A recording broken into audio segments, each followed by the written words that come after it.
Picture this: a world untouched by modern civilization, where towering beasts roam freely, and every day is a battle for survival. Now imagine yourself standing there, armed with nothing but a sharpened stone, and the instincts passed down through generations. The odds seem impossible, and yet our ancestors didn't just survive, they thrived, outsmarting predators, mastering their environment, and laying the foundation for everything we are today. How did they do it? That's the mystery we're about to unravel. Think about the courage it took to face a saber-toothed cat or a woolly mammoth with nothing but primitive tools. These early humans weren't just lucky, they were brilliant strategists, innovators, and masters of adaptation. They didn't have the luxury of trial and error. Every decision meant life or death. And yet, they found ways to turn the wilderness into a home, to harness fire, to craft weapons that changed the game entirely. Their story isn't just about survival, it's about the relentless ingenuity that defines us as a species. So what were their secrets? How did they transform from vulnerable prey to apex predators? In this journey, we'll uncover the tactics that gave them the edge, how they used teamwork to take down giants, how they read the land like a map, and how their social bonds became their greatest weapon. These weren't just random strokes of luck, they were calculated, hard-won victories that shaped human history, and the most incredible part, their legacy lives on in us. Every time we solve a problem, work together, or push through adversity, we're tapping into the same resilience that kept them alive, ready to step into their world. Let's go. For millions of years, our ancestors survived by picking at the leftovers of bigger, fiercer predators scrambling for scraps when lions and hyenas had their fill. But then something extraordinary happened. As the climate shifted and forests gave way to open grasslands, early humans faced a stark choice: starve or adapt. And adapt they did, transforming from timid scavengers into the most formidable hunters the world had ever seen. The key to this revolution wasn't brute strength, it was ingenuity. Fossil records show how simple, sharpened stones evolved into carefully crafted spears, tools that turn the tables on nature itself. Imagine the moment someone first tied a stone point to a wooden shaft. Suddenly, a human could strike from a distance, taking down prey without getting trampled. This wasn't just technology, it was survival rewritten, but hunting wasn't just about tools, it was about teamwork. Early humans learned that by coordinating attacks, they could bring down animals 10 times their size.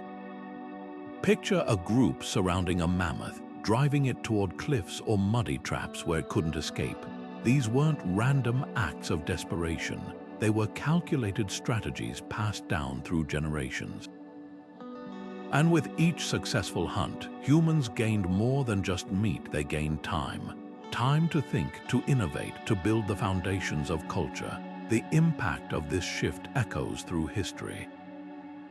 Hunting forced humans to communicate, to plan, to problem solve under pressure. It sharpened our minds as much as our tools, and perhaps most remarkably, it taught us that survival isn't just about individual strength, it's about the collective power of a community working together. That lesson, carved into our DNA by necessity, still defines us today. Fire transformed everything for our ancestors. More than just flickering light in the darkness, it was the ultimate survival tool. Think about stumbling upon a wildfire's charred remains and discovering something revolutionary. Meat left in the embers wasn't just edible, it was easier to chew, richer in energy, and safer to eat. That accidental discovery sparked a revelation. Control over fire meant control over life itself. But the real genius, early humans didn't just use fire, they weaponized it. Imagine a pack of wolves lurking at the edge of a campsite, eyes gleaming in the dark until a torch is thrust toward them. Fire became nature's first security system, turning vulnerable sleepers into untouchable fortresses. And when hunting, flames could herd panicked game toward waiting spears or flush prey from dense brush. Fire didn't just level the playing field, it tilted it decisively in humanity's favor. The night, once a terrifying void of predators and cold, suddenly became usable territory. With firelight, our ancestors could work, plan, and socialize long after sunset. This wasn't just about extending the day, it reshaped their very brains. Gathered around flames, they shared stories, honed strategies, and passed knowledge to the next generation. Those flickering circles became the first classrooms, the first council chambers, the glue that bonded groups into communities. And here's the subtle brilliance: cooked food did more than fill stomachs. Softened meat meant less chewing, which some scientists believe led to smaller jaws and more space for growing brains. The calories unlocked by cooking fueled cognitive leaps, turning scavengers into thinkers. Every flame carried a double gift: protection in the moment and evolutionary advantage for millennia to come. Fire's legacy wasn't just survival, it was transformation. It turned shadows into safety, raw meat into fuel for progress, and isolated bands into interconnected tribes. When early humans tamed fire, they didn't just change their environment, they changed what it meant to be human. The wilderness was an open book to early hunters. Every bent blade of grass, every disturbed patch of earth held a story waiting to be read. Unlike modern hunters with high-tech gear, our ancestors relied on something far more powerful: their ability to observe, interpret, and predict. A single footprint in the mud wasn't just a mark, it was a roadmap revealing the size, speed, and even the temperament of their prey. A broken branch at shoulder height. That wasn't an accident, it was a signpost left by a passing herd. These hunters didn't just see the forest, they understood it. Take something as simple as tracking a deer. Today, we might rely on trail cameras or GPS, but early humans noticed subtleties we'd overlook. The depth of a hoofprint told them how recently the animal passed. Fresh tracks held moisture at the edges, while older ones baked dry in the sun. The spacing between prints revealed whether the creature was grazing calmly or fleeing in panic. Even the way pebbles were scattered could indicate direction, like breadcrumbs leading to a meal. This wasn't just observation, it was a language, honed through generations of trial, error, and shared wisdom. But tracking wasn't just about following, it was about anticipating. Hunters learned to think like their prey, predicting where animals would drink, rest, or seek shelter. They knew migratory patterns before the word migration existed, understanding that herds moved with the seasons long before calendars were invented. And when food was scarce, they read the land for alternatives, following bees to hidden honeycombs or spotting bird nests tucked into cliffs. Survival wasn't just about strength, it was about seeing connections invisible to the untrained eye. The real mastery, teaching these skills to the next generation. Without written language, early humans turned storytelling into a survival tool. Around fires, elders would recount hunts in vivid detail, how the wind shifted at the critical moment, how a certain bird's call warned of nearby predators. These stories weren't just entertainment, they were living textbooks, ensuring that hard-won knowledge didn't vanish with a single failed hunt. That legacy lives on today. Modern tracking methods used by wildlife biologists and search and rescue teams still build on principles discovered millennia ago. The difference. Early hunters didn't have the luxury of mistakes. For them, a misread track could mean starvation or becoming prey themselves. Their survival depended on reading nature's signs with flawless precision. turning the art of tracking into one of humanity's oldest and most essential sciences. The leap from random sticks to precision hunting tools marks one of humanity's greatest revolutions. Early humans didn't just find weapons, they engineered them, turning raw materials into extensions of their own strength. Take the humble spear, for example. At first glance, it's just a sharpened stick, but the real breakthrough came when someone realized that adding weight to the tip, like a stone point, could turn a glancing blow into a lethal strike. Suddenly, a hunter could pierce thick hides or strike from a safer distance, reducing the risk of being gored or trampled. But the true game changer. The atlatl, a simple yet devastating tool that acted like an extension of the arm, multiplying the force and range of a throw. Picture this: with a flick of the wrist, a spear could now fly farther and hit harder than any human arm alone could manage, turning hunters into long-range predators. Flint blades tell another story of innovation. Early humans didn't just chip away at stones randomly. They mastered techniques to create razor-sharp edges, transforming rough rock into precision tools. A well-crafted flint knife could slice through muscle and tendon with ease, making butchering faster and safer. This wasn't just about efficiency, it was about survival. The quicker a kill could be processed, the less time hunters spent exposed to rival predators or spoiling meat. And these tools didn't just appear overnight, they were refined over generations, with each improvement passed down like a sacred craft. The impact of these inventions rippled far beyond the hunt. Reliable weapons meant more consistent food, which meant larger groups could thrive together.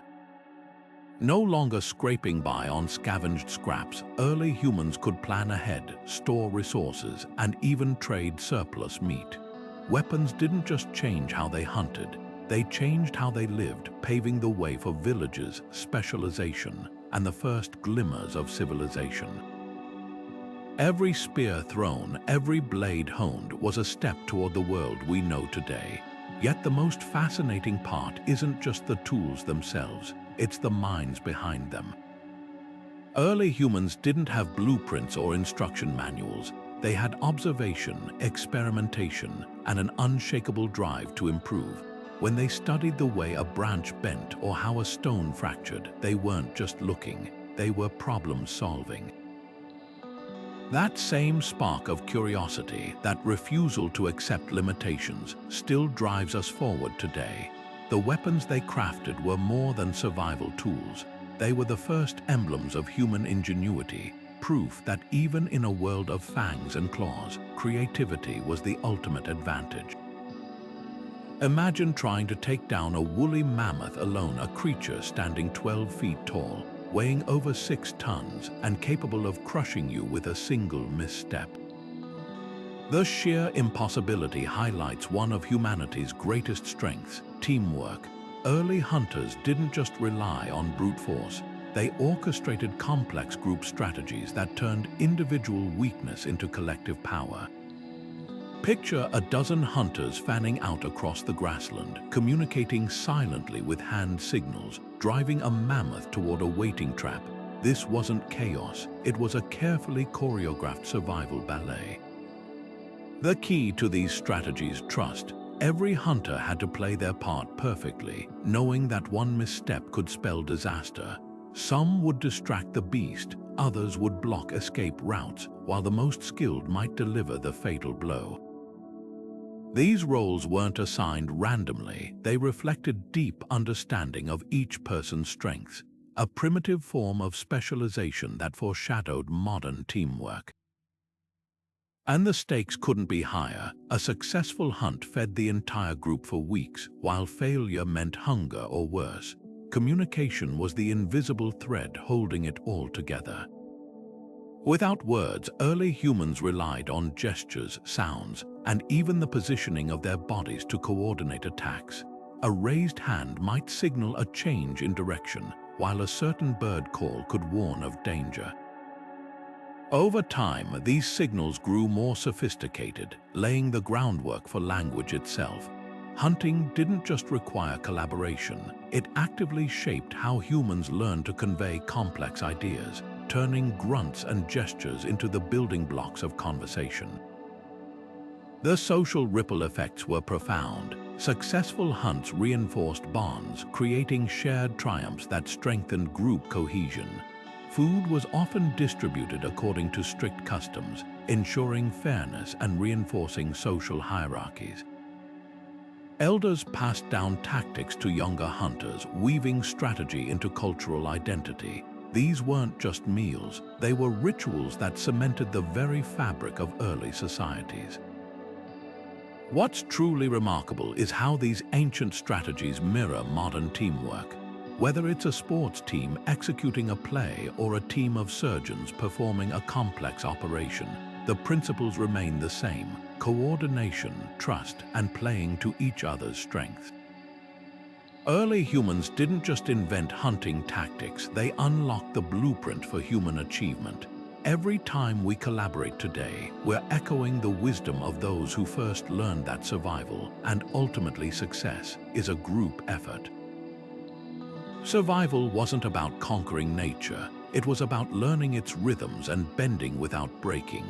Early humans didn't just endure different environments, they became experts at reshaping their entire way of life to fit them. Take the Arctic tundra, where temperatures plunged so low that breath froze in the air. Here, hunters tailored their strategies to the merciless cold, stalking reindeer across snowfields with lightweight sleds made of bone and hide. Every piece of clothing was a masterpiece of adaptation, layers of fur sewn with sinew thread, designed to trap heat without restricting movement.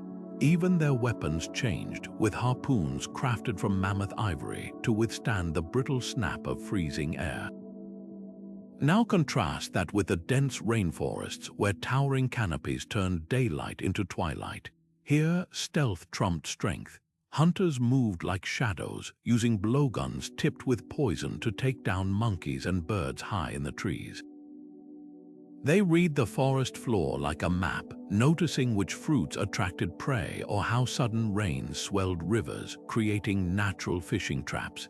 In this world, patience was the ultimate weapon, waiting for hours perfectly still until the perfect moment to strike. Seasonal shifts demanded even more flexibility. During spring migrations, hunters might set up temporary camps near river crossings, spearing salmon as they leaped upstream. Come autumn, they'd switch to driving herds of bison over cliffs, using the landscape itself as a tool. Winter meant tracking hibernating animals to their dens or scavenging frozen carcasses preserved in ice. Each environment was a puzzle, and early humans became master solvers, tweaking tactics with a precision that would make modern engineers marvel. The real genius. They didn't just react, they anticipated. Cave paintings and tool caches found across continents reveal something extraordinary. These hunters planned for scarcity. They stored food in peat bogs to ferment, creating early preserved meals. They carried multi-purpose tools like axes that could butcher meat or chop wood depending on the need. Adaptability wasn't a last resort, it was a lifestyle woven into every decision, and perhaps the most enduring lesson: their innovations weren't static. When the climate shifted or prey patterns changed, they didn't cling to old ways, they reinvented.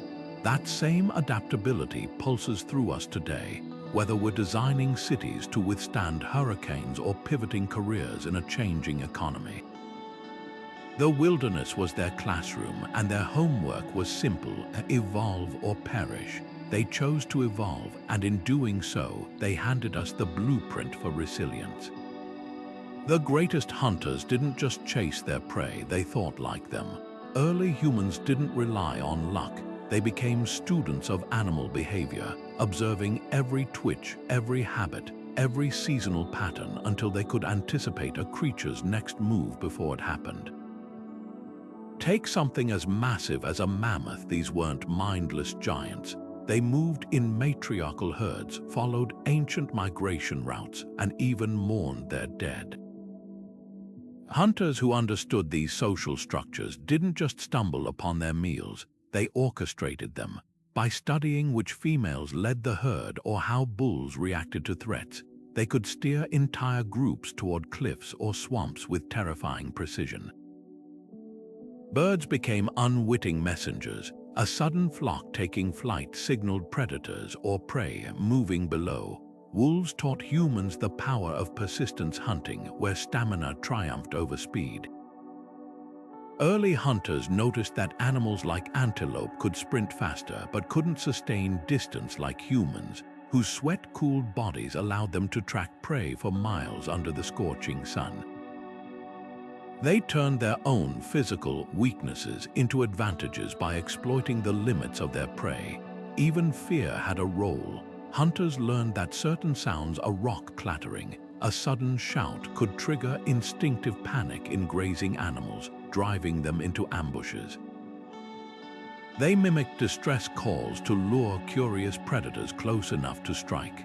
This wasn't just hunting, it was psychological warfare, exploiting the very instincts that kept animals alive against them. The most fascinating part, this knowledge wasn't hoarded, it was shared. Around fires, elders would recount how a wounded bison always turned to face its attacker, or how deer froze at the smell of human urine.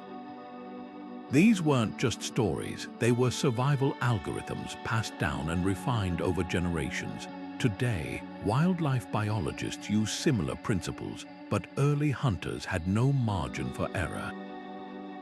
For them, misreading a flick of an ear or the tension in a herd's posture wasn't just a mistake, it was the difference between feast and famine. This deep understanding of prey did more than fill stomachs, it reshaped human cognition. Tracking behavior demanded memory, pattern recognition, and abstract thinking skills that wired our brains for complexity. Every successful hunt reinforced the power of observation, turning the natural world into a classroom where survival was the ultimate exam. And the lesson was clear: knowledge, not just strength, was the deadliest weapon of all. For generations, the image of prehistoric hunters has been dominated by lone male figures wielding spears, but emerging evidence shatters that stereotype.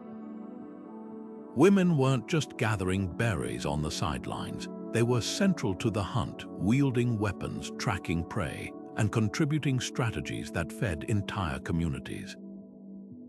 A groundbreaking discovery in the Andes Mountains revealed something extraordinary. A 9,000-year-old burial site where a young woman was interred with a full hunting toolkit, stone projectiles, sharp blades, and tools for butchering large game. This wasn't an anomaly. Similar finds from Scandinavia to the Americas tell the same story. The bones don't lie. Women were hunting, and they were exceptional at it. Consider the physiology. While men might have had greater upper body strength, women's endurance and precision made them lethal hunters in their own right. Tracking game for miles required stamina, something female bodies, with higher fat storage and efficient oxygen use, were perfectly adapted for. And when it came to spear throwing, studies show that with training, women achieve near identical accuracy to men.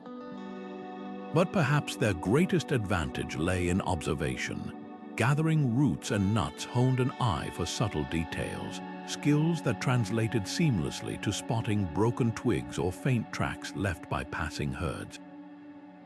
The divide between men's work and women's work was far blurrier than we've been led to believe. Cooperation was the real game changer.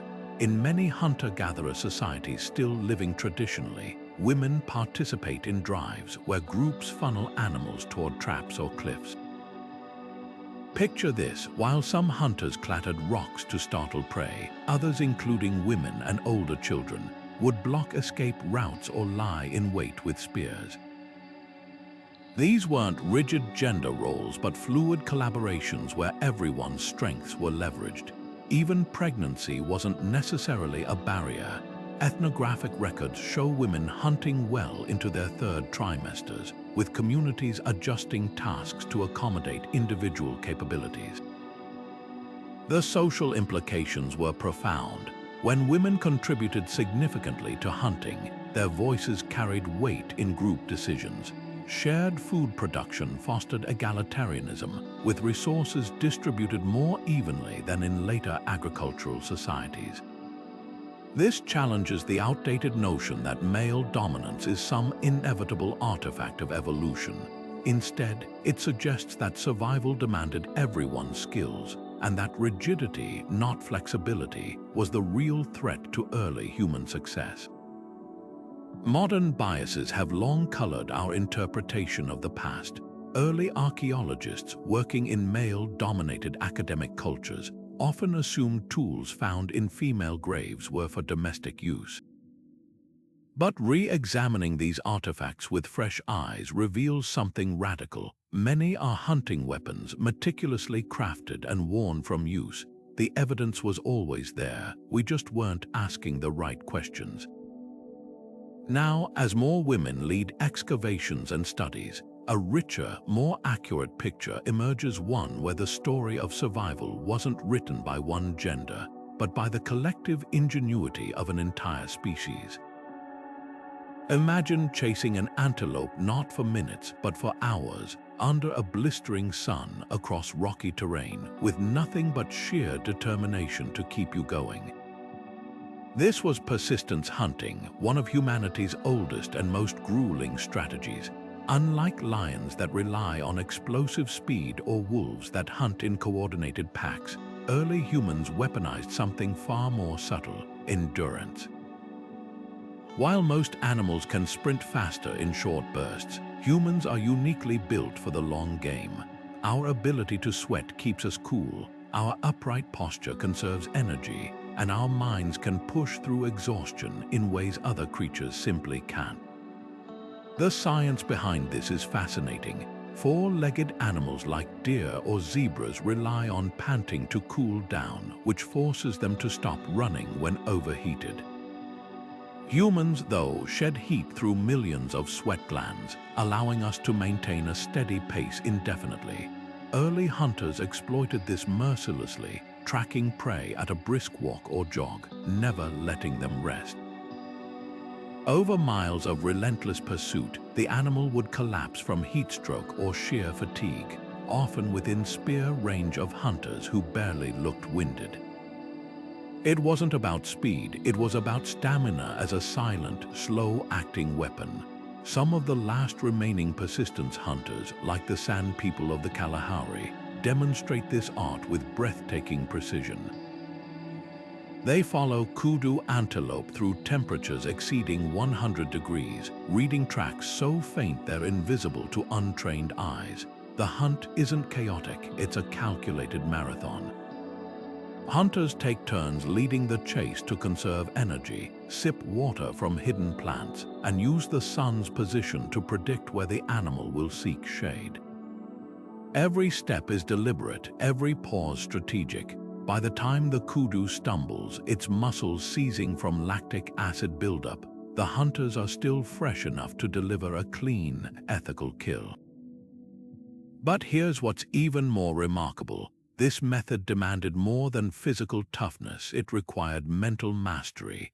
Tracking a single animal for hours, sometimes across days, meant holding an unbroken focus we'd struggle to replicate today.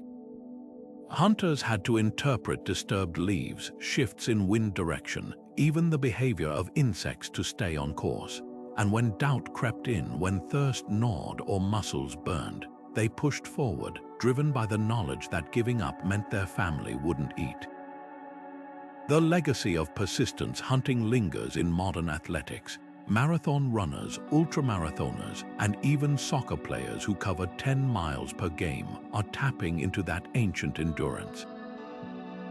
But for early humans, it wasn't sport, it was survival honed over millennia into an art form. Their bodies were their tools, their minds the ultimate guide, and their refusal to quit the deadliest weapon of all. Silence was the hunter's closest ally. A single snapped twig or misplaced step could send prey bolting into the distance. Early humans didn't just walk through their environment, they learned to become part of it. Picture a hunter crouched in tall grass, his body smeared with mud and ash to mask his scent, his movements as fluid as the wind bending the reeds around him. This wasn't just hiding, it was a science of invisibility, honed through generations of observing how light fell through leaves, how shadows lengthened at dusk, and how animals themselves used the landscape to disappear. Natural materials became tools of deception.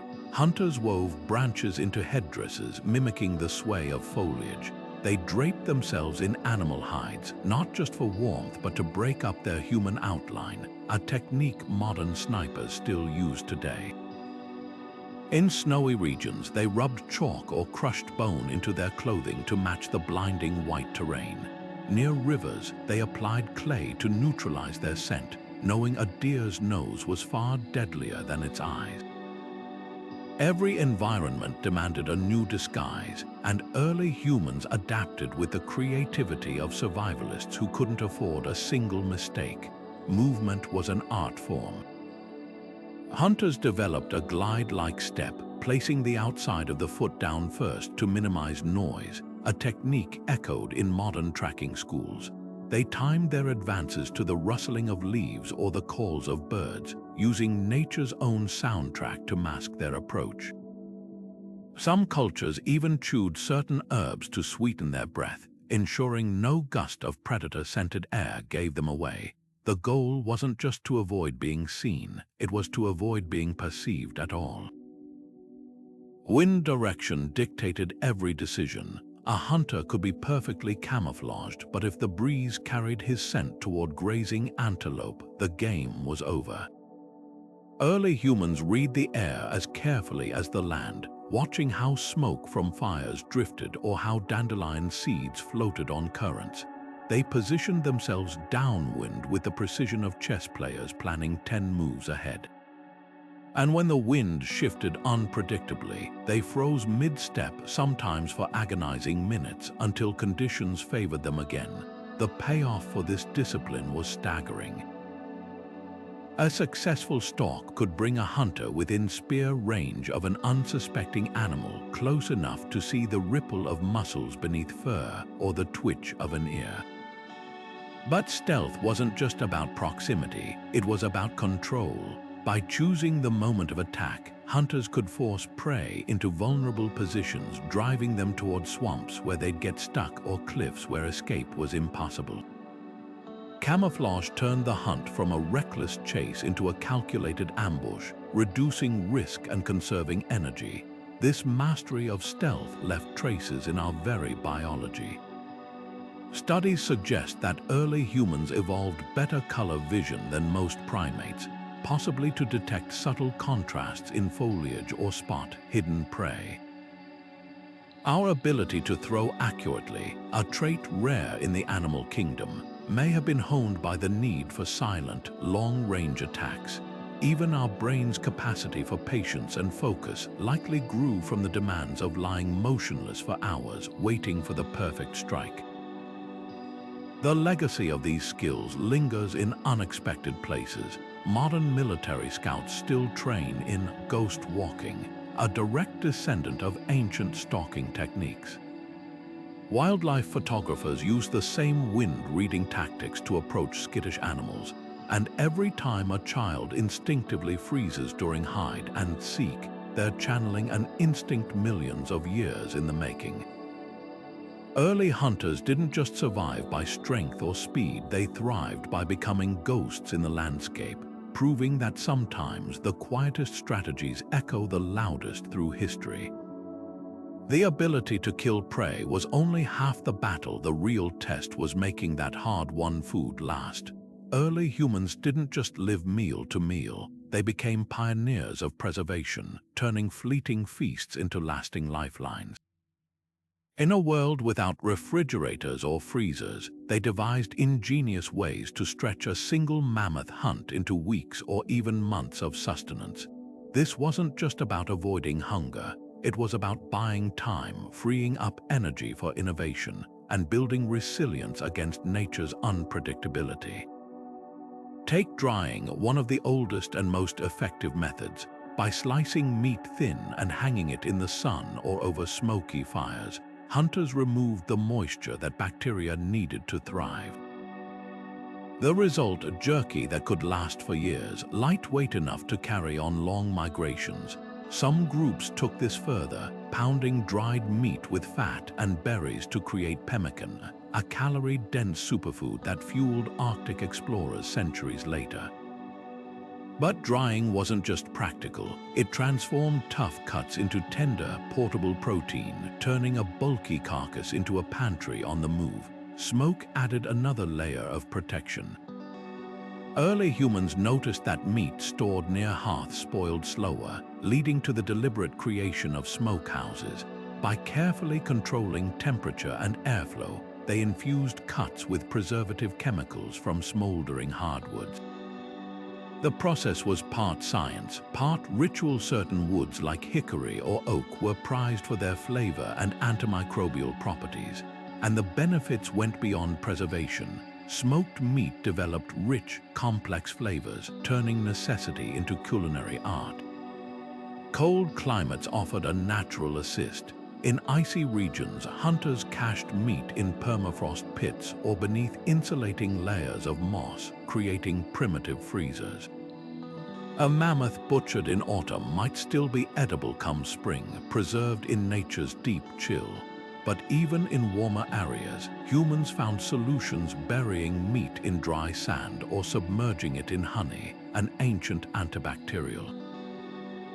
These weren't just storage tricks, they were lifelines during droughts or harsh winters when fresh kills were impossible. The social impact was profound. Reliable food stores meant groups could stay put longer, fostering the first semi-permanent settlements. Surplus meat could be traded for tools or shared during community feasts, strengthening bonds. And perhaps most critically, stored food bought time for other pursuits: toolmaking, storytelling, even early art.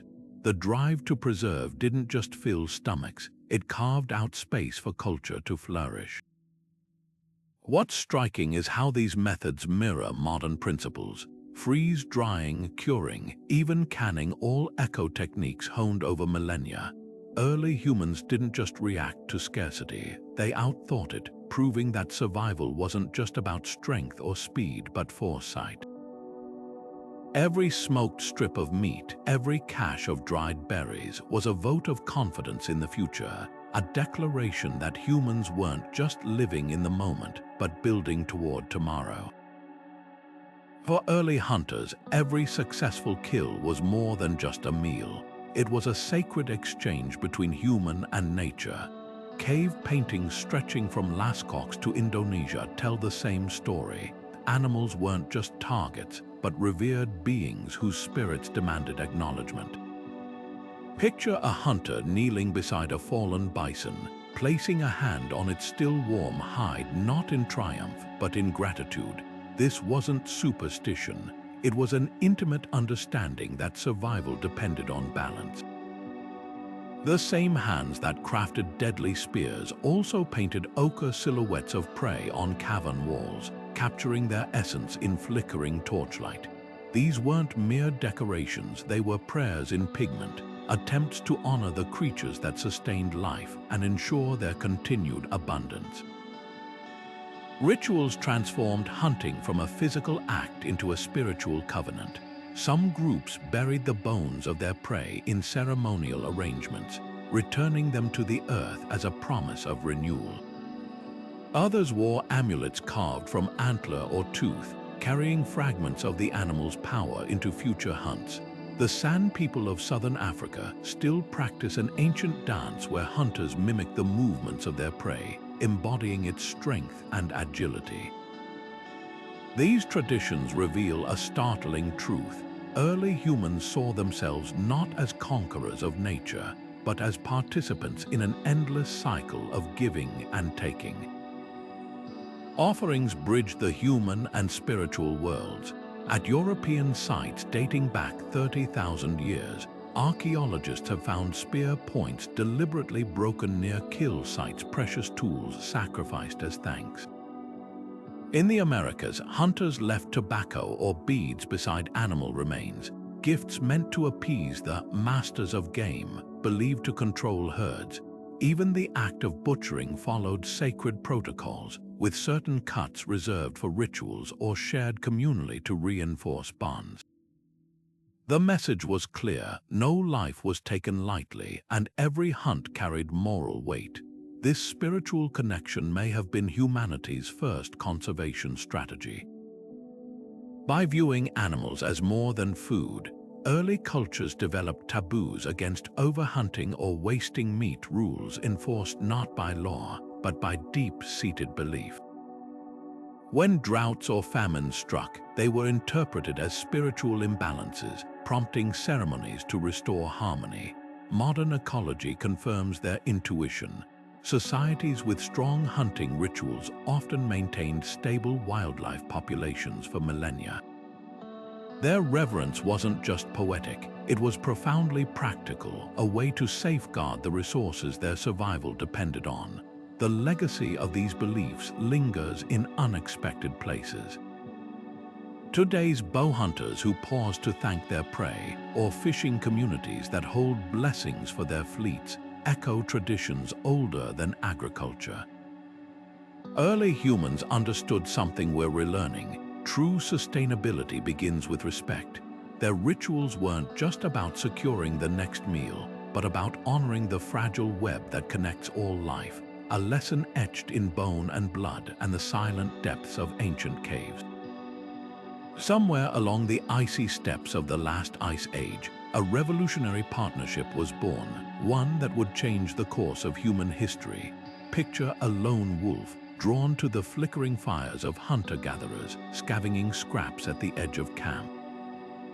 Instead of driving it away, early humans did something extraordinary. They welcomed it. Over generations, these wolves evolved into something new: dogs, humanity's first domesticated companions.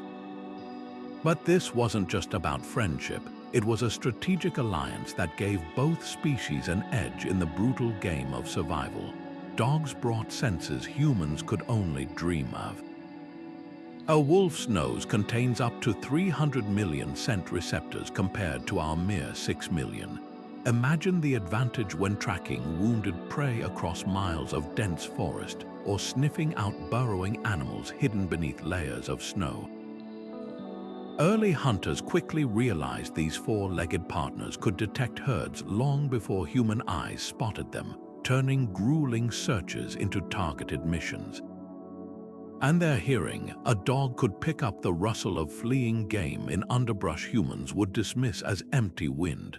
Suddenly, the hunt became less guesswork and more precision. The cooperation went deeper than just tracking. Dogs became masters of the controlled chase, herding reindeer or bison into natural traps where hunters waited with spears. Their barks and movements acted as signals, directing human attention to vulnerabilities in the herd. In snowy terrain, larger breeds even pulled kills back to camp on makeshift sleds, early versions of the working dogs we know today. This wasn't just help, it was a force multiplier, allowing small groups of humans to take down prey that would have been impossible to tackle alone. But the bond wasn't purely practical. Burial sites from 14,000 years ago reveal dogs buried alongside humans, some with care that suggests reverence. A grave in modern-day Germany holds an elderly man with his hand resting on a puppy, their skeletons curled together as if in sleep. Another site in Israel shows a woman buried with a small dog cradled in her arms. These weren't just tools, they were family, mourned and remembered. The evolutionary impact was staggering. Dogs allowed humans to expand into harsher environments, carrying loads or guarding camps against predators while hunters were away. Their presence may have even shaped human social structures, as groups with dogs could afford to specialize, some members focusing on hunting while others crafted tools or tended to the young. This division of labor was a cornerstone of civilization, and it might never have happened without those first tentative bonds between species. What's most remarkable is how little the core of this relationship has changed. Today's search and rescue dogs, herding collies, or even the family Labrador Retriever carry echoes of that ancient pact. Early humans didn't just domesticate dogs, they co-evolved with them, each species refining the other over millennia. In a world where survival was a daily struggle, this partnership proved that sometimes the smartest strategy isn't to go it alone, but to walk forward together. The story of human expansion across the planet isn't just a tale of curiosity. It's a saga written in the footsteps of migrating herds. Early humans didn't wander aimlessly. They moved with purpose, shadowing the great animal migrations that pulsed like lifeblood through the continents. Picture a band of hunters tracking reindeer across the vast tundra of Ice Age Europe, their survival tethered to the rhythms of hoofbeats and seasons. Where the herds went, humans followed, crossing frozen land bridges into uncharted territories, their spears and tools the only constants in an ever-changing world. This wasn't just movement, it was a dance of dependency with prey as both compass and lifeline. The Bering Land Bridge stands as one of history's most dramatic examples.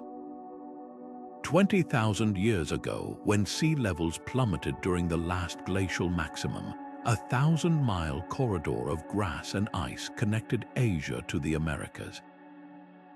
But it wasn't empty. It teemed with woolly mammoths, steppe bison, and giant elk, a mobile buffet that lured hunters eastward.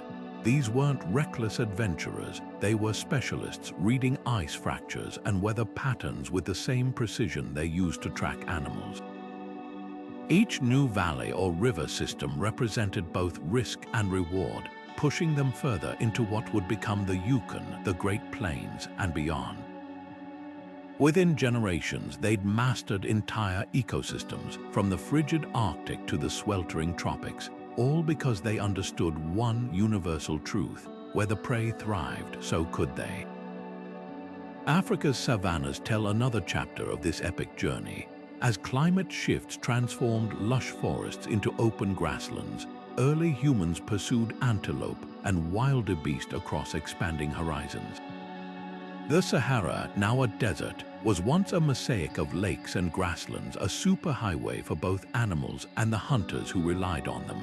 Shell middens and tool caches along ancient shorelines reveal how coastal routes became migration corridors, with marine resources supplementing big game hunts.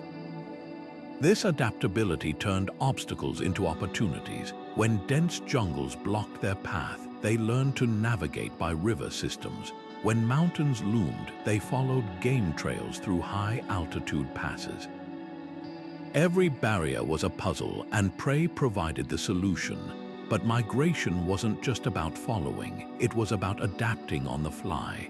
Arriving in Australia some 65,000 years ago, humans encountered bizarre marsupial giants like diprotodon and thunderbirds taller than kangaroos. With no prior knowledge of these creatures, hunters had to decode their behaviors from scratch: which plants they ate, where they watered, how they reacted to threats. The same happened in the Americas, where camels and giant sloths required entirely new tactics. Success meant observing, experimenting, and sometimes failing spectacularly. Bone piles at cliff sites show evidence of early attempts at driving unfamiliar prey, some successful, others ending with trampled hunters. Yet each failure refined their strategies, turning foreign landscapes into familiar hunting grounds.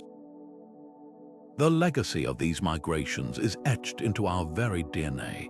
Studies of indigenous populations in the Arctic revealed genetic adaptations for metabolizing fatty marine mammals, a direct result of following seals and whales. In the Andes, high-altitude hunters evolved larger lungs and more efficient hemoglobin to pursue vicuñas across thin-aired peaks. These weren't random changes, They were the biological receipts of countless generations living in sync with their prey. Even language diversified along migration routes, with hunting terminology evolving to describe new animals, terrains, and techniques. The words we use today for track, spear, or herd carry echoes of those ancient journeys. What's often overlooked is how these movements shaped culture itself. Cave paintings in France depict animals that roamed hundreds of miles away, evidence of seasonal round trips etched in ochre. Oral traditions from Siberia to Patagonia describe epic hunts that double as migration maps, passed down like living GPS systems. The very concept of seasonal camps, of cyclical movement between resources, laid the groundwork for later agricultural rhythms. Nomadism wasn't rootlessness, it was a sophisticated strategy fine-tuned over millennia. The final irony, as humans perfected the art of following prey, they began altering it. Fire stick farming, the deliberate burning of landscapes to encourage fresh growth, attracted grazing animals to predictable areas. Some scholars argue this was the first step toward domestication, a bridge between hunting wild game and raising livestock. The same instincts that drove humans across continents eventually anchored them to specific places, proving that migration wasn't just about movement. It was about learning how to make any place, no matter how unfamiliar, into home. Standing face to face with a woolly mammoth would have been a moment of pure awe and terror. These towering giants, some weighing over 6 tons, were walking fortresses of muscle and tusk. Yet early humans not only hunted them but relied on them for survival. The strategy wasn't about brute force, it was about understanding the mammoth's weaknesses. Hunters targeted young or sick individuals, isolating them from the herd by mimicking distress calls or using fire to steer their movements. A single successful mammoth hunt could feed an entire community for months, providing not just meat but bones for tools, hides for shelter, and fat for fuel. These creatures weren't just prey, they were the original supermarkets of the Ice Age.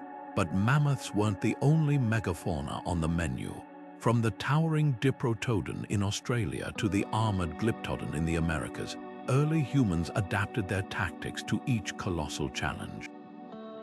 In South America, hunters drove giant ground sloths into pit traps, exploiting their slow movement.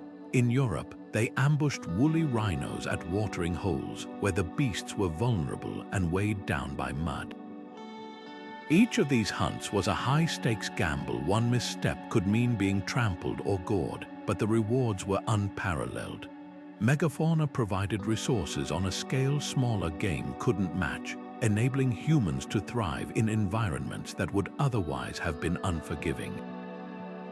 Then the unthinkable happened. Around 12,000 years ago, megafauna began vanishing: mammoths, mastodons, giant elk, all disappearing in a geological blink. Climate change played a role, but human hunting likely accelerated their decline. The loss of these giants forced a dramatic pivot in survival strategies. Without mammoths to rely on, hunters had to adapt to smaller, faster prey like deer and rabbits, an entirely different challenge. Spears designed to pierce thick hides were too cumbersome for fleet-footed targets, leading to the development of lighter projectiles like bows and atlatls.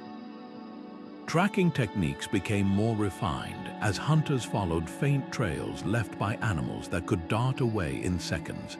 The shift wasn't just technological, it was social. Hunting megafauna had required large, coordinated groups, but smaller game could be taken by individual families or small bands. This decentralization may have spurred the diversification of human cultures as groups developed unique tools and tactics suited to their local environments. The extinction of megafauna didn't just change how humans hunted, it changed how they lived, pushing innovation in ways that ultimately paved the road to agriculture. Yet the legacy of these vanished giants lingers. Cave paintings from France to Indonesia immortalize mammoths and mastodons, their images etched with reverence. Some indigenous cultures still recount oral histories of great beasts that once roamed the land, and in a twist of irony, the very skills humans honed while hunting megafauna adaptability, ingenuity, cooperation became the tools that allowed them to survive their disappearance. The end of the Age of Giants wasn't the end of humanity.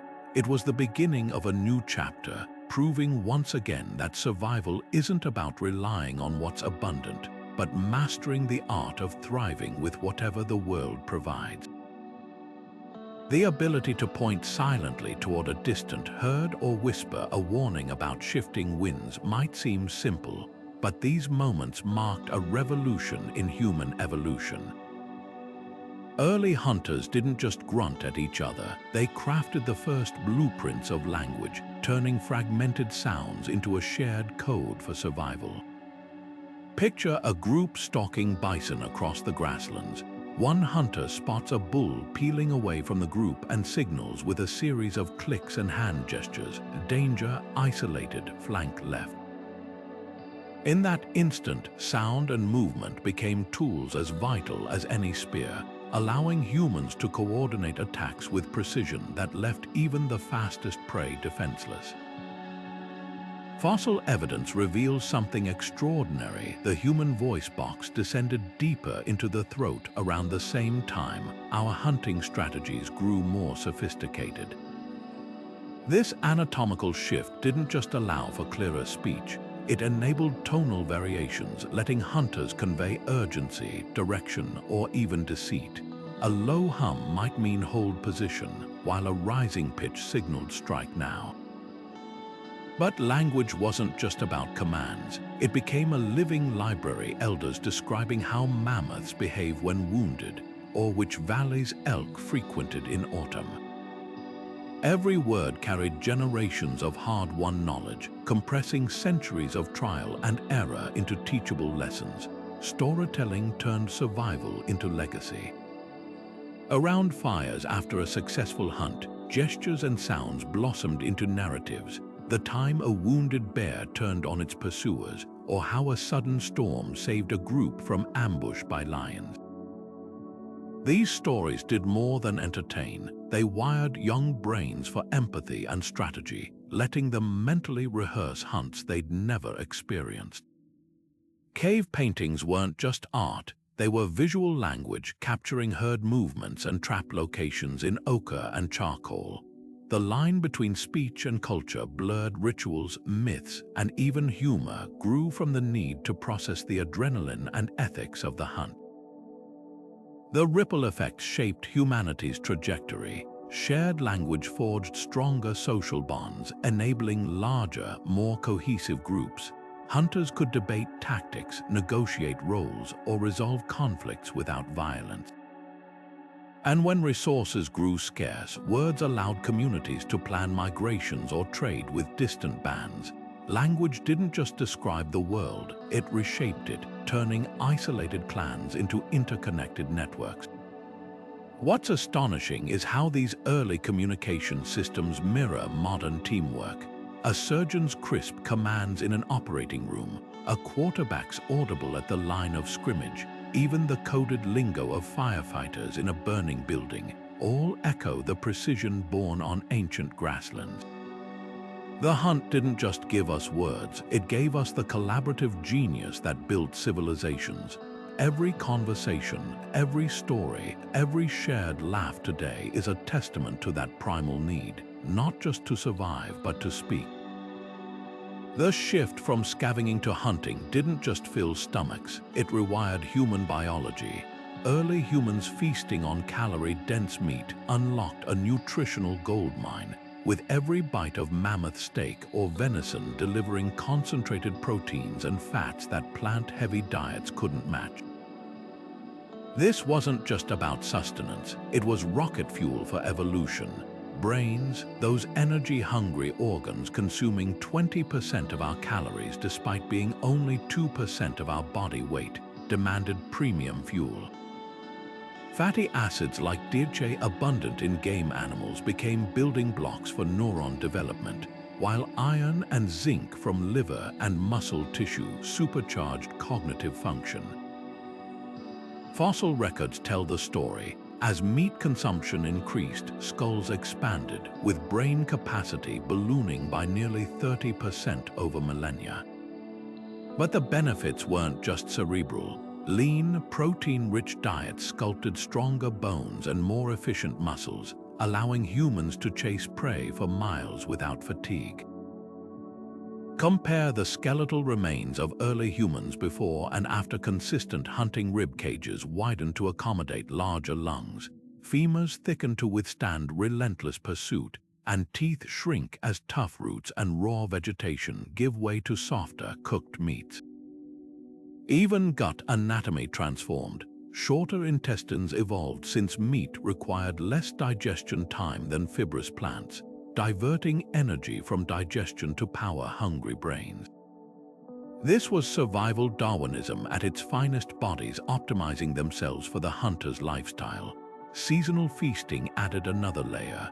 During migrations or successful big game hunts, humans gorged on fatty marrow and organ meats, storing surplus energy as fat for leaner times. This feast or famine cycle may have triggered metabolic flexibility, the ability to switch between burning carbs and fats efficiently, a trait still embedded in our DNA today. Modern studies of indigenous hunter-gatherers like the Hadza reveal astonishingly low rates of diabetes and heart disease, suggesting these ancient dietary adaptations were remarkably healthful when paired with active lifestyles. The social implications were profound. Reliable access to high-quality nutrition reduced time spent chewing and digesting activities that occupied 6 hours daily for gorillas, freeing up hours for tool-making, storytelling, and communal bonding. Children weaned on meat-rich diets grew faster and stronger, with earlier independence allowing mothers to reproduce more frequently. Some anthropologists argue this dietary revolution enabled the first population booms, turning scattered bands into thriving communities. Yet the greatest legacy might be cognitive.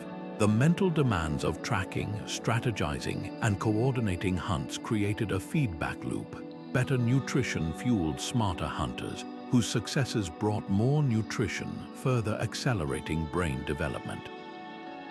This virtuous cycle didn't just make us physically robust, it crafted the imaginative, problem-solving minds that would eventually paint cave walls, domesticate wolves, and walk on the moon. The hunter's plate wasn't just a meal, it was the birthplace of human potential. Every hunt was a high-stakes calculation, not just of potential rewards, but of survival itself. Early humans didn't charge blindly after prey. They weighed risks with the precision of battlefield generals. Picture a group assessing a herd of aurochs, those massive wild ancestors of modern cattle. Charging one head-on meant broken bones or worse, but targeting a younger animal separated from the group. That shifted the odds. Hunters learned to read subtle cues, a limp signaling injury, erratic behavior hinting at illness targeting vulnerabilities, while avoiding healthy adults that could turn the tables in an instant. This wasn't cowardice, it was cold, hard calculus, where one bad decision could erase a lifetime of knowledge from the gene pool. Terrain became a tactical ally. Hunters avoided open confrontations, instead using geography to control engagements. Narrow ravines funneled stampeding bison into kill zones, while marshes slowed escaping deer long enough for spears to find their mark. Even something as simple as wind direction played a role. Approaching from downwind meant prey wouldn't catch their scent, while positioning with the sun at their backs made hunters harder to see. These weren't random choices, they were time-tested strategies passed down through generations, each failure adding new rules to the survival playbook. The social structure of prey dictated hunting priorities. Experienced hunters knew solitary animals like rhinos were far riskier than herd-bound antelope, as loners had nothing to lose by turning aggressive. Conversely, targeting the edges of a migrating herd minimized retaliation. An isolated straggler rarely triggered the group's defensive instincts. Some cultures developed specialized tools for specific risks, hooked spears to keep charging boars at bay, or weighted ropes to tangle the legs of fleet-footed gazelles.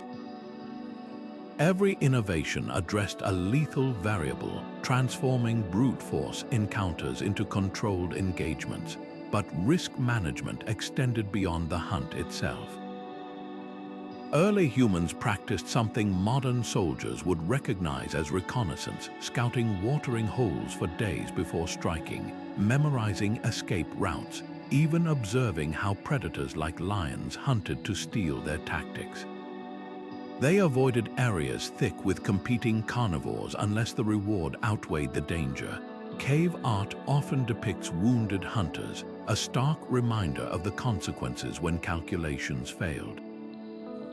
These images weren't just art, they were cautionary tales, ensuring hard lessons weren't forgotten. The true mastery lay in knowing when to walk away.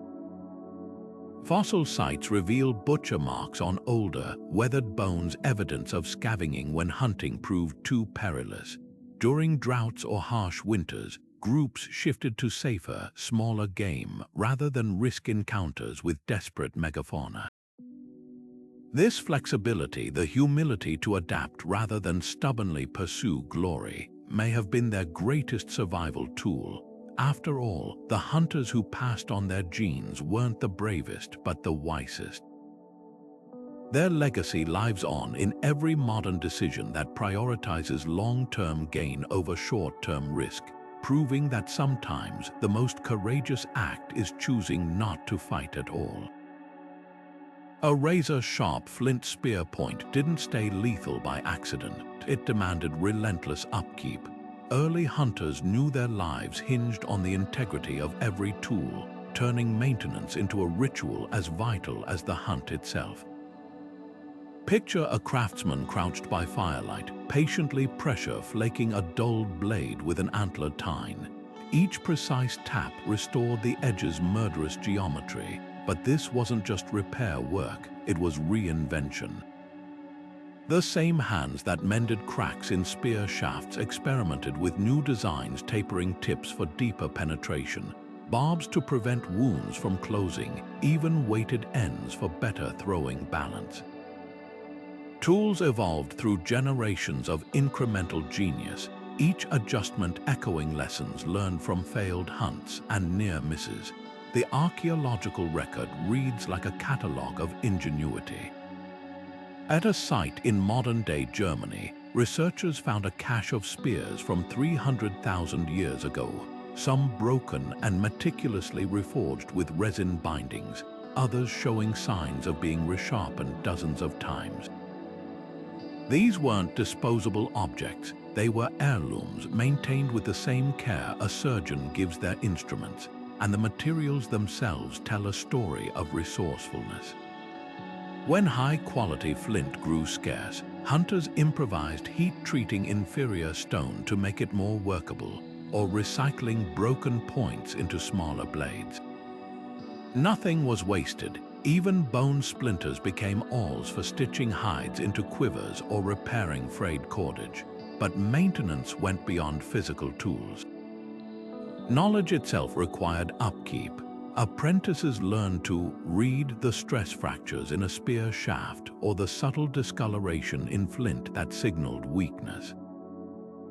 Elders passed down recipes for adhesives, birch tar for waterproofing, pine resin mixed with charcoal for flexibility, each formula a guarded secret refined over centuries.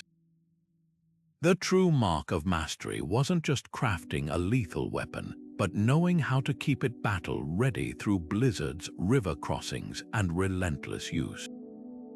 Innovation often sprang from necessity. When mammoth hunts demanded longer-range weapons, hunters didn't just make bigger spears, they invented the atlatl, a lever that amplified throwing force. When tracking swift prey through dense forests, they developed detachable arrowheads that stayed embedded in wounds. Some of the most startling discoveries show tools serving multiple roles.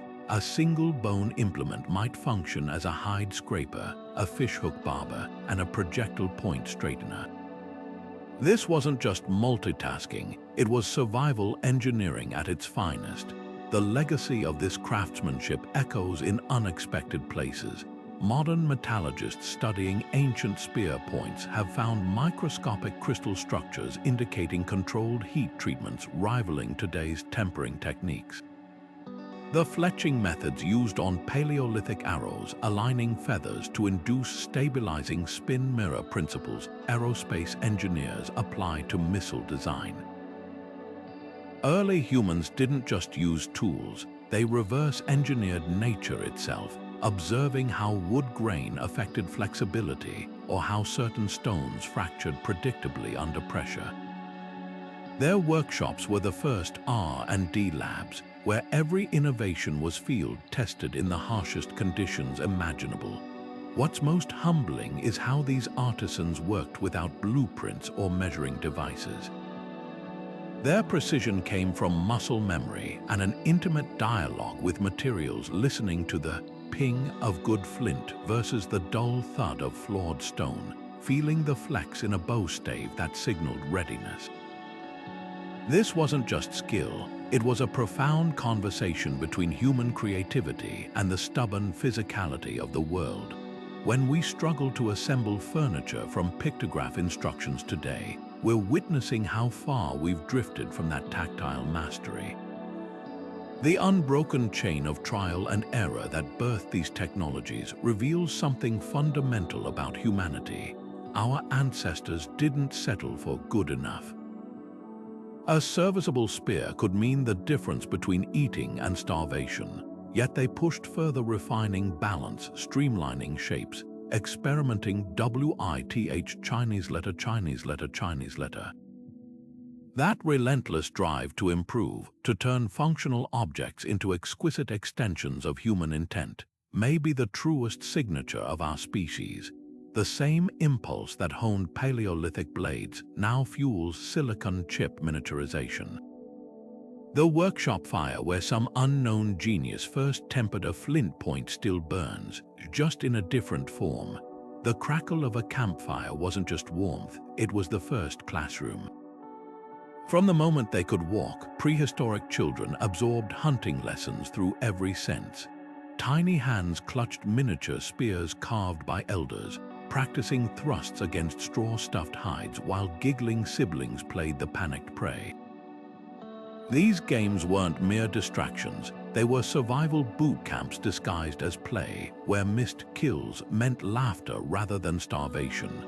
Archaeologists have uncovered child-sized atlatls throwing stick weapons in French caves, their surfaces polished by years of small fingers learning the exact grip needed to launch a dart straight and true. Observation was the silent curriculum. Nestled against their mothers' backs or perched on fathers' shoulders, children witnessed every stage of the hunt, the careful tracking, the whispered strategies, even the respectful rituals performed over fallen prey.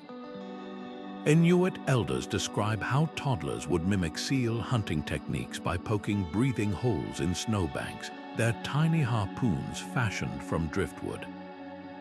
In the Kalahari, sand children as young as 4 can identify dozens of animal tracks, having played follow the spoor games since they could crawl.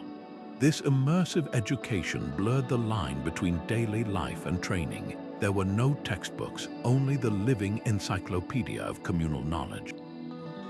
Gradual participation turned theory into muscle memory. At first, children might only retrieve dropped arrows during actual hunts, their small bodies staying safely behind adults.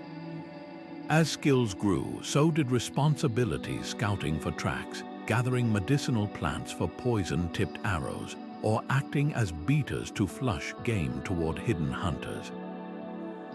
By adolescence, many could bring down small game independently, their arrows fletched with feathers they'd collected themselves.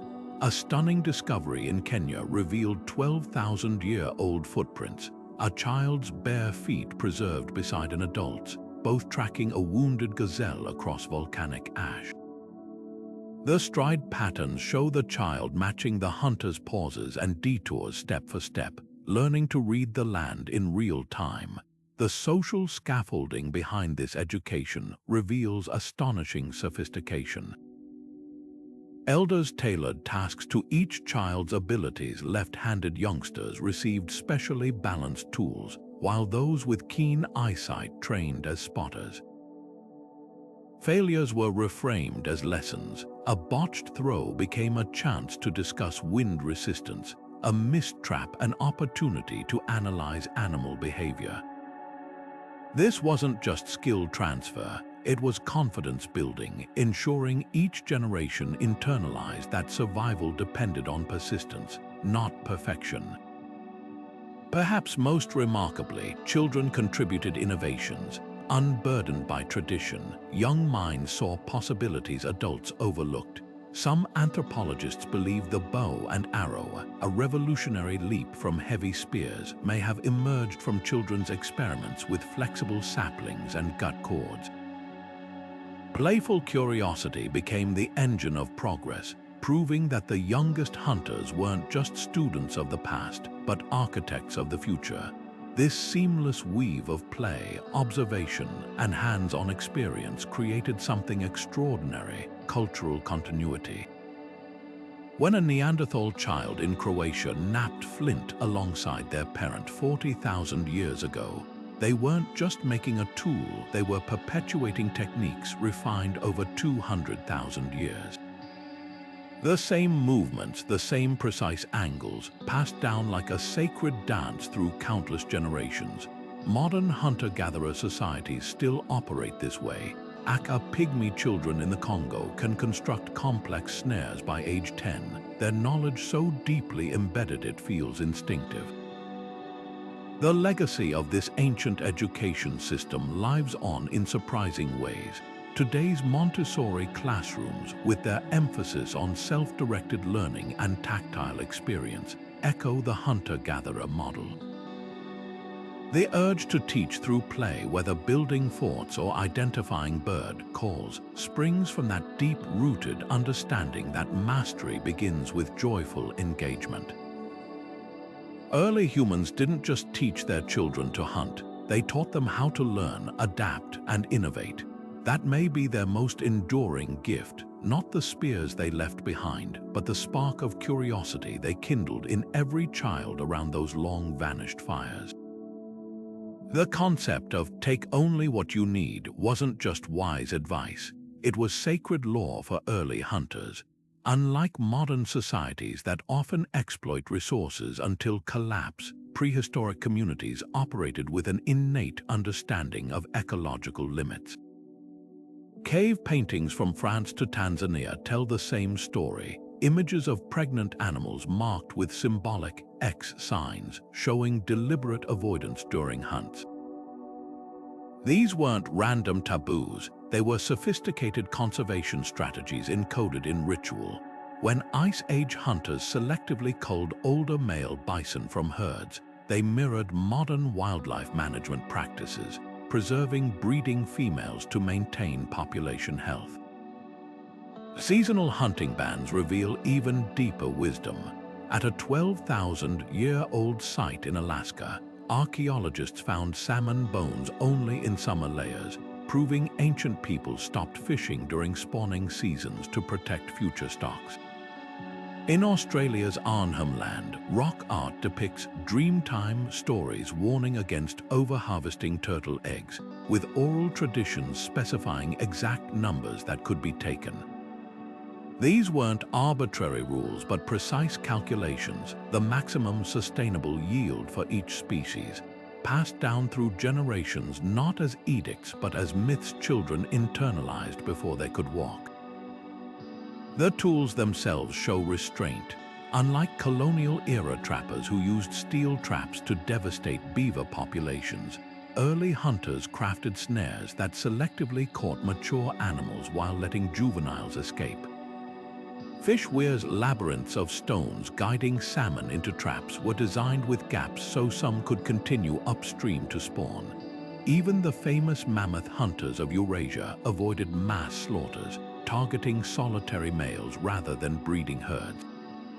Fossil evidence shows consistent patterns. Human arrival didn't automatically mean extinction. Only where climate change or sudden overhunting intersected did megafauna vanish abruptly. Sacred landscapes became early wildlife refuges. The Ainu people of Japan designated certain mountains as iwaru, places where hunting was forbidden so animals could replenish. Similarly, Native American tribes rotated hunting grounds, allowing decades for ecosystems to recover. These practices created a patchwork of protected areas centuries before the concept of national parks existed. The archaeological record proves their effectiveness. Sites like Wyoming's Vor Buffalo Jump show cyclical use over millennia, with bone layers separated by generations of intentional rest periods. This stewardship extended beyond animals. Controlled burns regenerated grasslands, creating ideal habitats for game while preventing catastrophic wildfires. In the Amazon, indigenous agroforestry planting useful trees among wild vegetation turned hunting grounds into sustainable food forests. The Kayapo people still practice this today, cultivating hundreds of edible species while maintaining biodiversity greater than nearby untouched forests. Early humans didn't just live in nature, they gardened it on a continental scale. The heartbreaking contrast with modern times reveals their sophistication. Where indigenous Tasmanians sustainably hunted marsupials for 40,000 years, European settlers wiped them out in decades. The same pattern repeats with American bison, Caribbean monk seals, and countless other species. Yet buried in this tragedy is hope. Recent studies prove protected areas managed by indigenous communities have higher biodiversity than state-run reserves.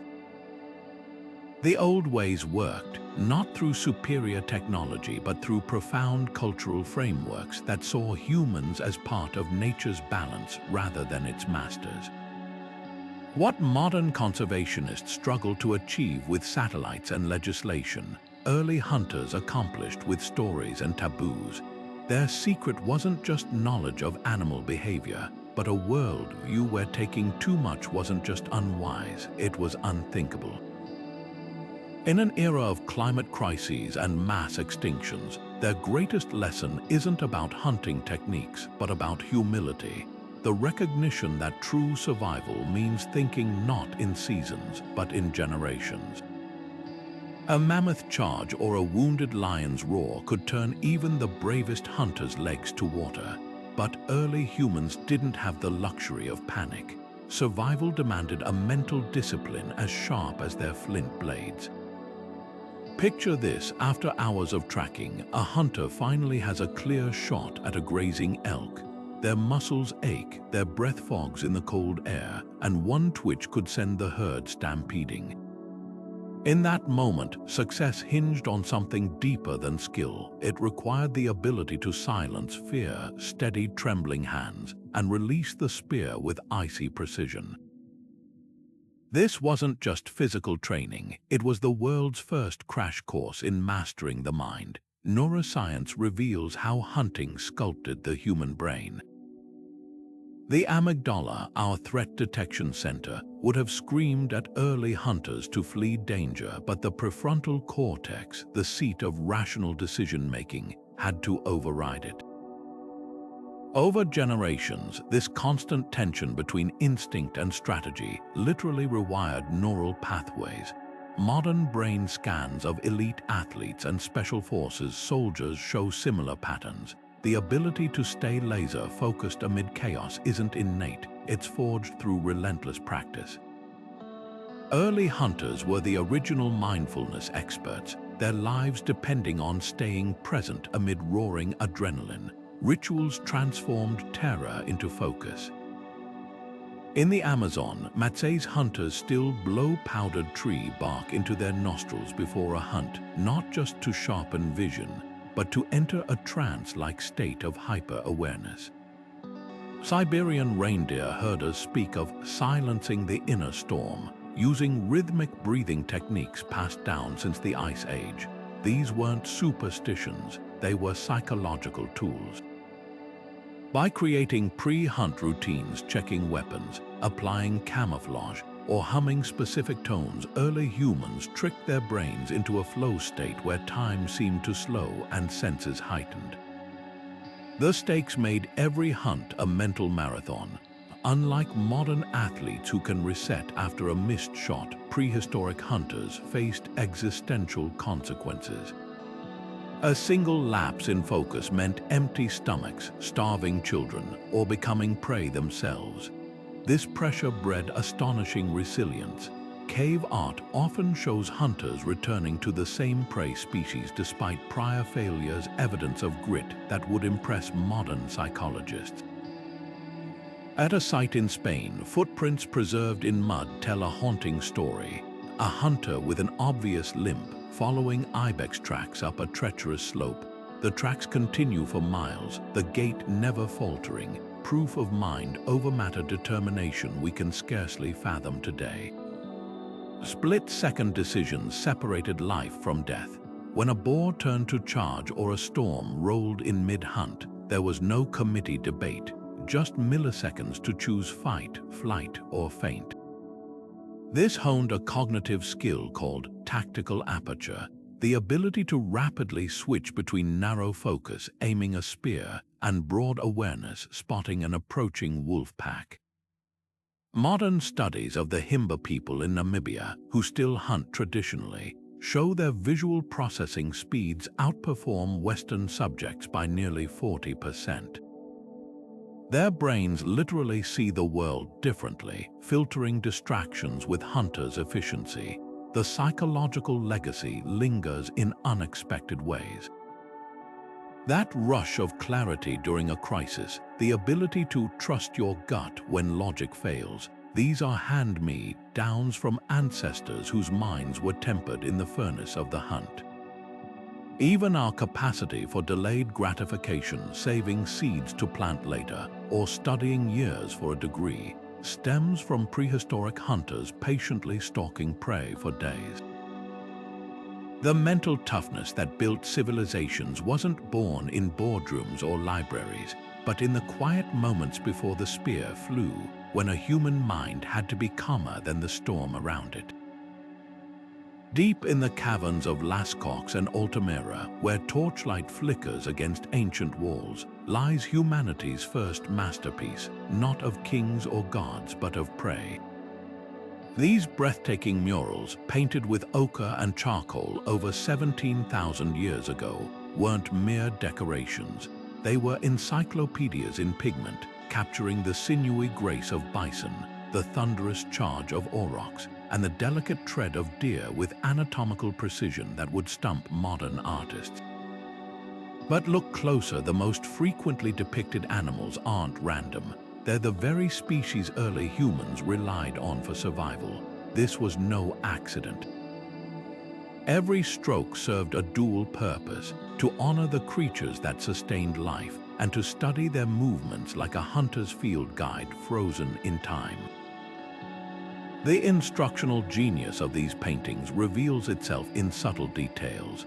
In France's Chauvet Cave, rhinoceros are shown with exaggerated shoulder humps, not artistic license, but a highlight of the ideal strike zone for spears. Spanish caves feature herds of ibex painted in sequential poses, almost like animation cells, demonstrating how these agile climbers leap when startled. Some scholars argue these were prehistoric training manuals, where elders pointed out vulnerabilities to wide-eyed apprentices. See how the mammoth's trunk lifts before it charges. That's your moment to strike. The caves became classrooms where knowledge transcended generations, long before written language could pin it to parchment. Symbolism bled into every image. Handprints stenciled alongside animals weren't mere signatures, they were spiritual seals, binding hunter and hunted in an eternal pact. At El Castillo Cave in Spain, red dots cluster near painted horses in patterns matching lunar cycles, suggesting rituals timed to migrations or breeding seasons. In Argentina's Cueva de los Monos, arrows pierce guanaco silhouettes at precise angles, possibly encoding successful spear trajectories. The art wasn't just descriptive, it was predictive, embedding patterns of animal behavior into cultural memory through visual poetry. Perhaps most haunting are the scenes of transformation. At Trois Freres in the French Pyrenees, a figure with human legs and a bison's head dances across the wall, a shaman bridging worlds, or a hunter psychologically merging with his prey. These hybrid images hint at a profound empathy, where killing wasn't taken lightly but ritualized as part of a sacred exchange.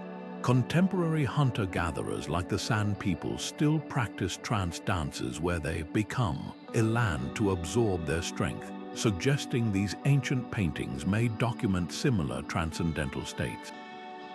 The caves weren't just galleries, they were cathedrals where every hunt was remembered, dissected, and sanctified. The legacy of this art reverberates in unexpected ways. Modern wildlife biologists use motion capture technology to study animal gaits, essentially high-tech versions of those sequential ibex paintings. Video game designers creating hyperrealistic hunting simulations unknowingly echo Paleolithic attempts to model prey behavior. Even children's anatomy books, with transparent overlays showing muscles beneath skin, follow the same didactic tradition begun by artists who mixed manganese and animal fat to teach survival. Those torchlit walls held more than images. They held the blueprint for how humans learn, remember, and mythologize the natural world. What began as pragmatic education blossomed into something transcendent. The same hand that painted a bison's heart over its ribs also traced constellations on cave ceilings, linking earthly hunts to celestial patterns. In the flickering shadows where reality and representation blurred, early humans discovered a truth we're still grappling with today. To truly master nature, one must first learn to see it, not just as resource but as muse. The caves remind us that survival and art were never separate pursuits, but twin strands of the same enduring impulse to capture, to understand, and ultimately, to belong to the great wild tapestry that sustained them. The dawn of agriculture wasn't the end of hunting, it was a reinvention. For thousands of years after the first seeds were sown, hunting remained the backbone of human survival, woven into the fabric of early farming life like an unbroken thread. Picture this, a Neolithic village surrounded by newly planted wheat fields, where farmers still strapped on quivers every autumn to track migrating deer. The shift to farming didn't erase millennia of hunting knowledge. It created a hybrid way of life where the steadiness of crops and the thrill of the hunt coexisted in delicate balance. Archaeological sites across the Fertile Crescent reveal this duality. Sickle blades buried alongside arrowheads, grain storage pits positioned just steps from butchering areas. These weren't competing strategies, they were complementary lifelines, each filling gaps the other couldn't. Protein was the stubborn puzzle farming couldn't solve alone. Early domesticated sheep and goats provided milk and wool, but their lean meat couldn't match the calorie density of wild game.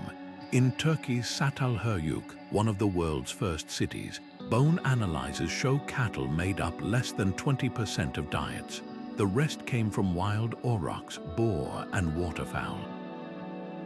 Farmers didn't abandon spears for plows. They became masters of both, timing hunts around planting seasons like modern hunters schedule vacations around deer season. The difference, failure wasn't an inconvenience. A missed hunt during lean years could mean starvation, no matter how full the granaries were. hunting also became a social equalizer in stratified agricultural societies. While land ownership created hierarchies, wild game remained a communal resource.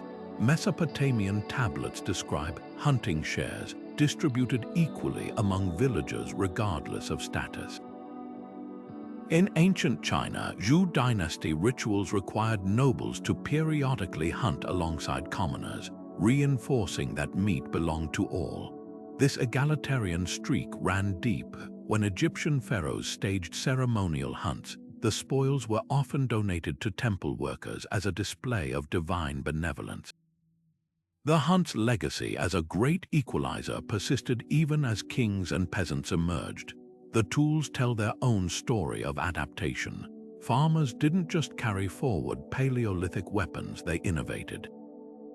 Composite bows made from wood, horn, and sinew packed more punch for penetrating thick-skinned game like wild cattle. Traps evolved into sophisticated systems. Swiss lake villages reveal elaborate fish weirs that funneled catches directly into holding pens. Even dogs found new roles. Skeletal remains in early European farms show specialized breeds for herding livestock and flushing game from brush. Hunting didn't stagnate, it refined itself to fit settled life. Ritual transformed alongside practice. Where nomadic hunters revered animal spirits, agricultural societies wove hunting into their new pantheons. The Greek goddess Artemis carried a silver bow while presiding over both wilderness and childbirth. Sumerian myths told of Dumuzid, a shepherd god who escaped demons by turning into a gazelle, a metaphor for humanity's dual identity as cultivators and predators. Cave paintings gave way to temple frescoes, but the message remained. Hunting wasn't just practical, it was sacred, a bridge between the tame and the wild. The ecological impact of this balance was profound. Unlike later societies that decimated wildlife, early agricultural hunters often acted as accidental conservationists. Babylonian laws penalized overhunting during breeding seasons, while indigenous Andean cultures built artificial wetlands to sustain duck populations. In North America, maize-growing tribes like the Hopi practiced larder hunting, culling only surplus males from pronghorn herds. These weren't naive practices, they were hard-won wisdom, recognizing that fields needed forests to thrive. Pollen studies show the healthiest ancient farmlands bordered carefully managed hunting grounds, creating biodiversity hotspots. The twilight of this dual existence came slowly. As livestock breeds grew meatier and crops more reliable, hunting shifted from necessity to privilege, first as royal sport, then as nostalgia, yet its imprint never faded. The first currencies were often shaped like arrowheads. Words for wealth in many languages derive from terms for wild game. Even today, the urge to hunt lingers in weekend duck blinds and urban bow hunting clubs, echoes of a time when every human stood with one foot in the field and the other in the forest. The greatest legacy of agricultural-era hunters wasn't their tools or tactics, but their proof that progress doesn't require abandoning the past, just holding it gently in calloused hands. The wisdom of prehistoric hunters isn't locked in the past, it pulses through the way we tackle modern challenges, from boardrooms to disaster zones. Take adaptability, their greatest survival tool. When climate shifts forced Ice Age hunters to switch from mammoths to rabbits, they didn't cling to old tactics, they redesigned their weapons and rewrote their playbooks. That same flexibility fuels today's innovators. Tech giants like Nokia collapsed for resisting change, while companies like Apple thrive by channeling that ancient instinct to pivot, turning smartphones into lifelines during crises. The lesson: survival favors those who treat change as a compass, not a threat. Teamwork, honed over millennia around carcasses and campfires, now drives modern collaboration. Prehistoric hunters knew a lone spear rarely brought down a bison. It took coordinated strikes from all sides. Silicon Valley's sprint teams mirror this exactly. Diverse specialists tackling problems from multiple angles, much like hunters flanking prey. Even emergency responders use hunter-style communication, clear, concise signals under pressure during disasters. The firefighter calling, "Vent here, cut there," owes that clarity to ancestors who whispered, "Drive left, spear right" on the savannah. Innovation born from scarcity still sparks breakthroughs. Faced with flint shortages, early hunters invented composite tools, binding sharp stones to wood with homemade glues. Today's engineers echo that ingenuity, repurposing materials like bamboo for sustainable housing or algae for biofuel. The common thread: constraints don't stifle creativity, they force it to shine. Modern jugaad innovations in India, like refrigerators cooled with evaporating clay, prove necessity still mother's invention, just as it did when hunters turned sinew into bowstrings.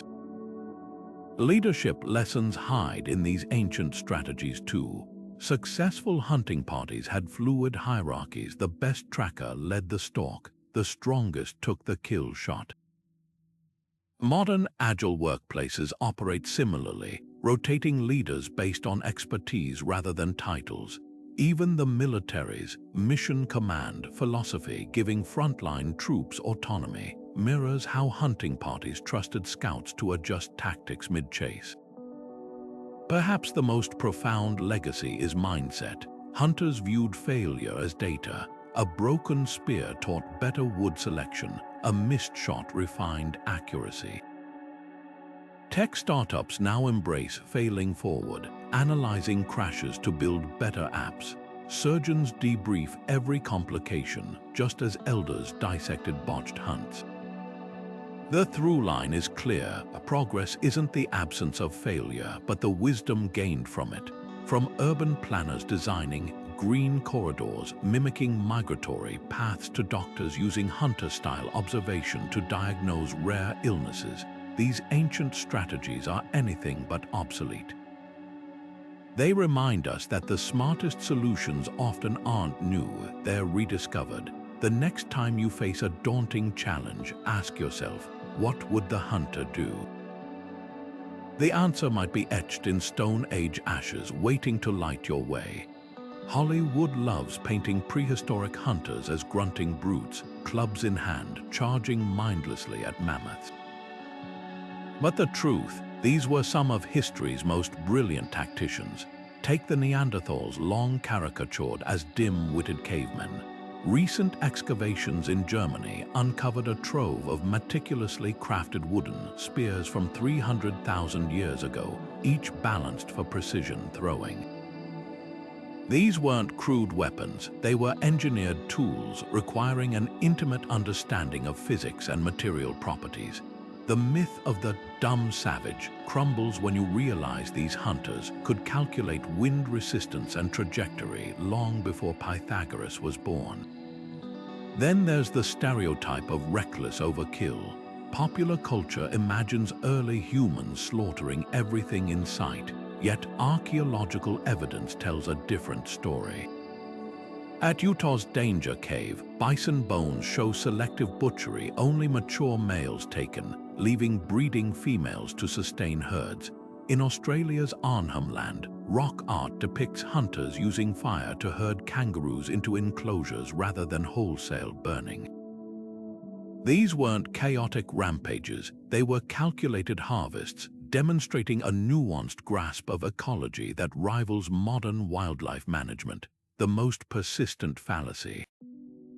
That hunting was pure brutality, devoid of reverence, but consider the Shanidar Cave in Iraq, where a Neanderthal burial was found with clusters of medicinal flowers, some from plants still used today for their anti-inflammatory properties. Or the Lascaux Caves, where painted arrows strike bison in precise anatomical spots for quick kills.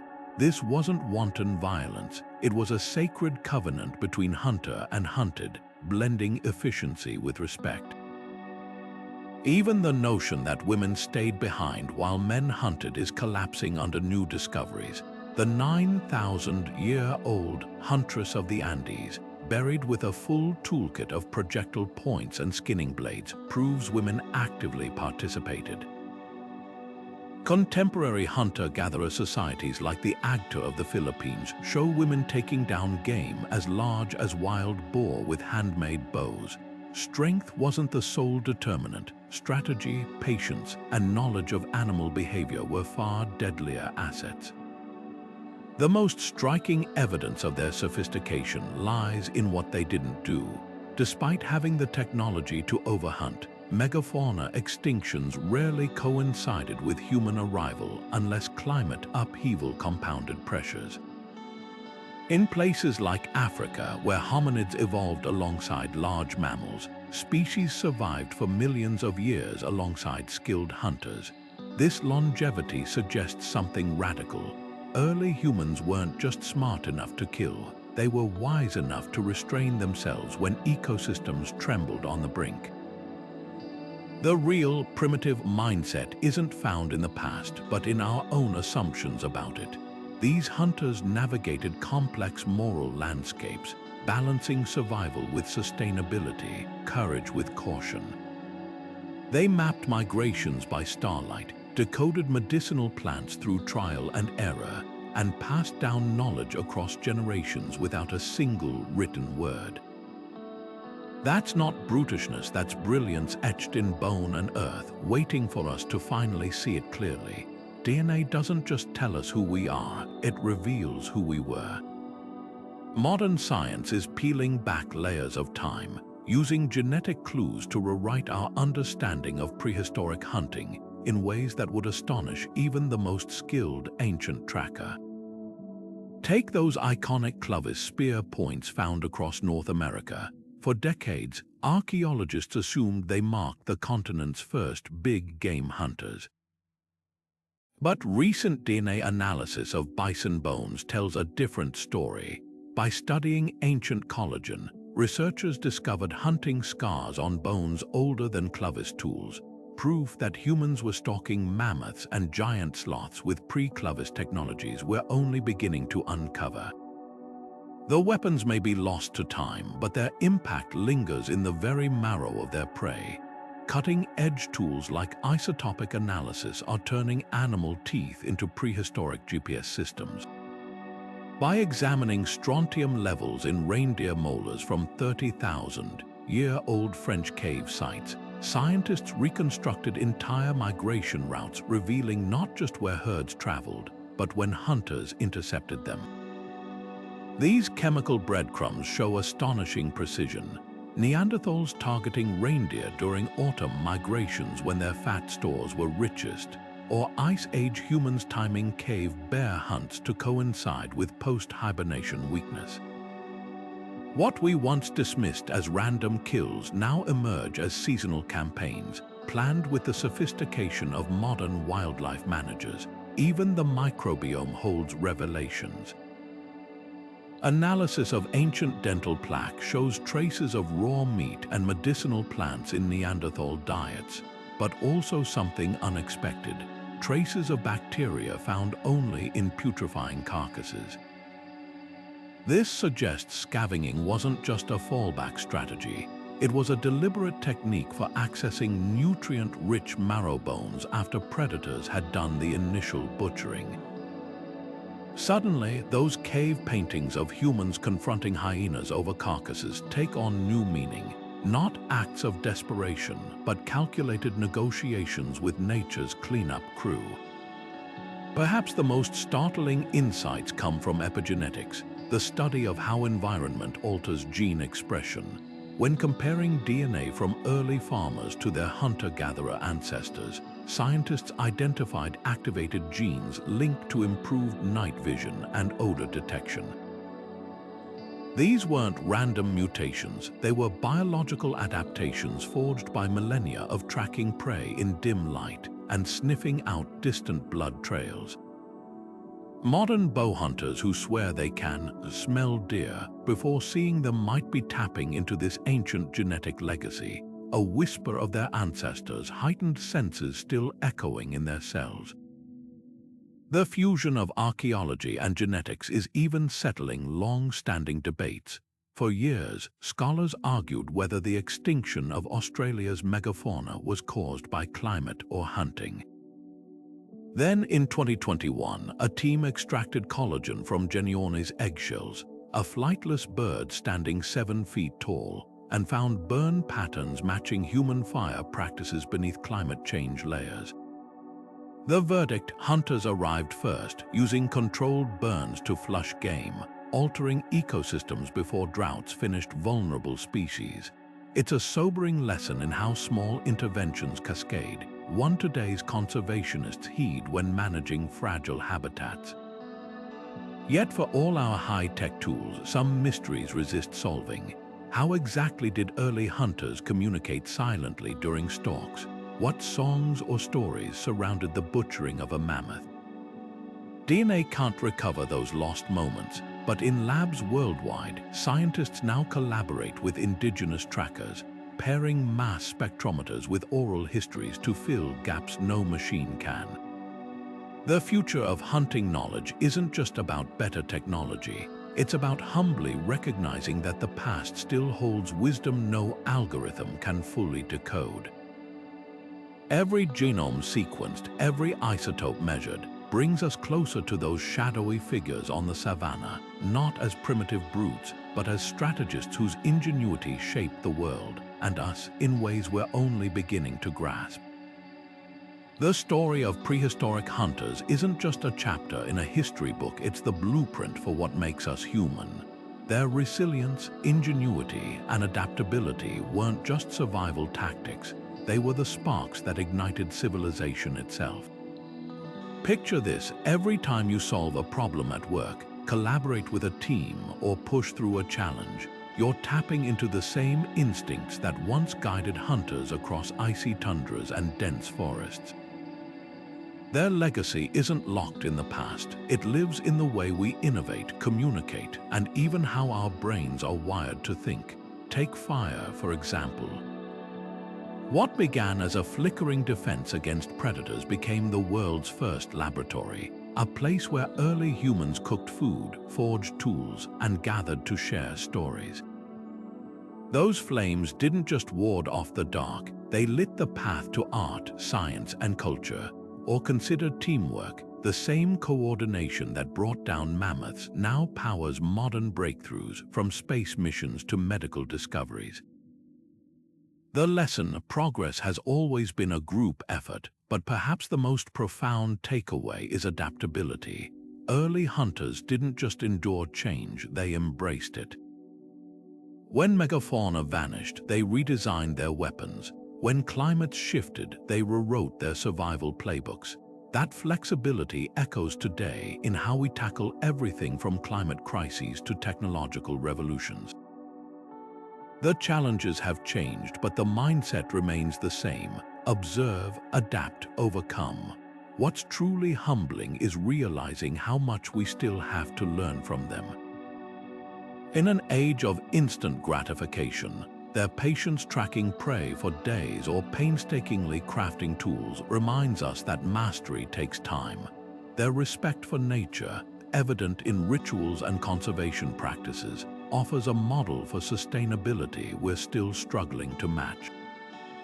Even their failures hold wisdom. Every broken spear or missed hunt was a lesson etched in memory, not a reason to quit. As we navigate our own uncertain terrain, their story is a compass. The next time you feel overwhelmed, ask yourself, what would the hunter do?